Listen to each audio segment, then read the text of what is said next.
when you step into the game of trading, you step into the game or it's like a game, the market game. And you should know how the rules in this market work, but also who are the players. Because in this case, those players are your competitors, and those are the world's best talents.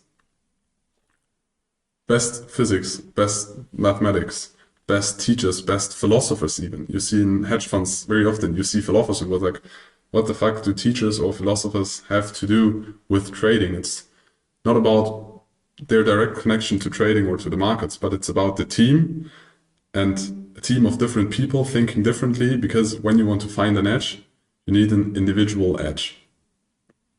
You want to find new ways, you want to find new inefficiencies, and if you do the same as everybody does, it's more unlikely that you're gonna find an edge in this when you are a big player.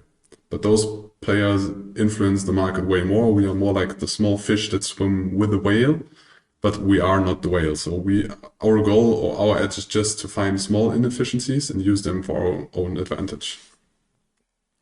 Furthermore, we have quantitative macroeconomic specialists, so people that focus 120% of their time only in macroeconomics, analyzing the different politics, the different societies, the different fundamental data that is published, also creating their own fundamental data that is not published by central banks or politics or other institutions. And you don't have the time and resources to be as good as them, because there are people only focusing on macroeconomics, and you need to stick together everything so you don't have the same quality. So also in this, you have a disadvantage if you step into the game. Furthermore, they are managers with trillions of assets, and they have an impact on the market. You don't. It's just a fact.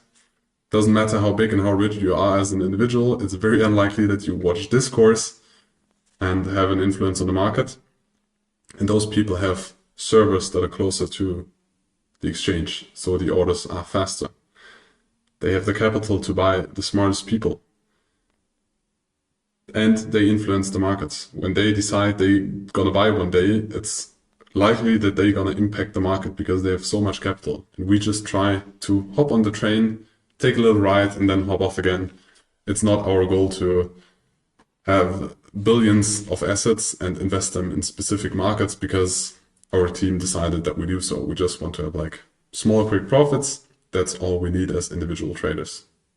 And you have high-tech participants, high-frequency trading. This is infrastructure that we as individuals nowadays cannot nearly compete with, because there are internet systems worldwide that only transfer data between exchanges to use the arbitrage and just to send orders, because there are very complex techniques. For example, when I send an order for my MacBook, I have like different points where the order gets sent to.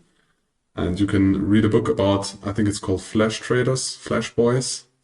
They realized, okay, when I send an order to New York Stock Exchange, they could front run me. I mean, me as an individual, maybe not, but if it's a bigger institution and they are faster and they recognize, okay, I'm sending an order here from Europe to New York, and they are faster, they can buy the exact same amount or a little bit less of amount before me, rise the price, and then my order steps in and they sell it to me. And they just make a small profit, but they know that the order of a market buy, for example, already is on the way.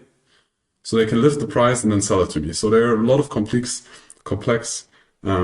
technical possibilities that we cannot compete. And those players are also in the market. They also make money. The money needs to come is from somewhere, because it's just about money going from one hand or individual or company to another, and not actively creating wealth or creating money. It's just shifting the accounts in this. But those are the participants we compete with. You need to realize this.